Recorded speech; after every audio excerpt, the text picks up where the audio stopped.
Hello, this is an FL Studio 20 Producer Edition breakdown, brought to you by Slime Green Beats. Make sure you cop the Slime Green Beats How to Make Beats book, available on Amazon. So, I'm going to break down the Producer Edition for FL Studio 20. So this is FL Studio's most popular. You've probably been here and you're probably thinking like, should I buy this or should I not buy this? Which one should I buy? So I'm basically going to break this down for you guys. So I got the Producer Edition to start off. It's really this simple. Look, if you have to buy the Producer or Signature Edition or better to do really anything useful in FL. Okay?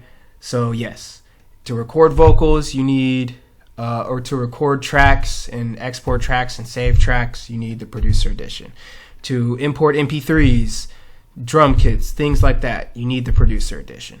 So get the Producer Edition. I always say FL is one of the most fairly priced app programs I've ever used. By far, the amount of free things or things that come with FL Studio is immense. Like, look at all these free plugins. I'm sorry, not free. Look at all these plugins. Some of these are trials, but it comes with a lot of free stuff, or it comes with, you know what I'm saying.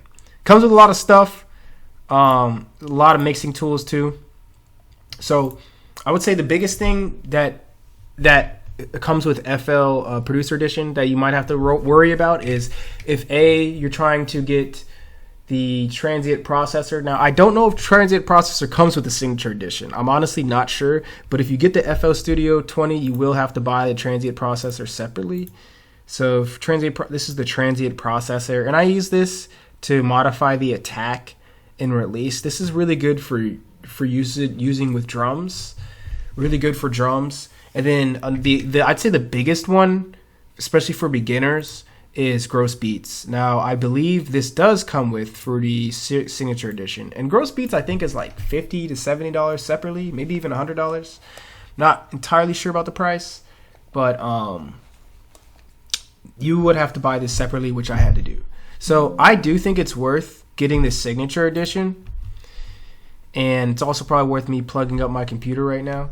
But I do think it's worth getting the Signature Edition, but you can't go wrong with the Producer Edition either. So if you don't use Gross Beats, and honestly, I don't even use Gross Beats that much, and I use the transient processor about as much as I use Gross Beats, maybe even more, maybe a little bit more. That's why I brought that up. And let me also just say the Signature Edition comes with, I believe, more synth VSTs. You'd have to look at the list. So synth VSTs are like, for instance, Shakura, or like something that you would play like a sound from. Record, get like a melody sound. So if you sample melodies, it's probably not as useful for you. But I do play on the MIDI piano a lot, so I probably would have got Signature. I just didn't have the money for it at the time. I would have bought it. I think Signature is worth it. Producer is worth it. Stop copywriting FL, guys. I don't get paid from FL at all, by the way. But stop copywriting and stealing stuff. Just buy it. Like, this is the most like worth it program. Is it still recording? Oh my gosh, my computer like legitimately died and the video didn't end. So yeah, that's really it actually. This is like the most, I don't even remember what I was talking about, but yeah, check out the How to Make Beats book brought to you by Slime Green Beats, guys. If you need tips on beat making, this is Slime Green Beats. Peace out.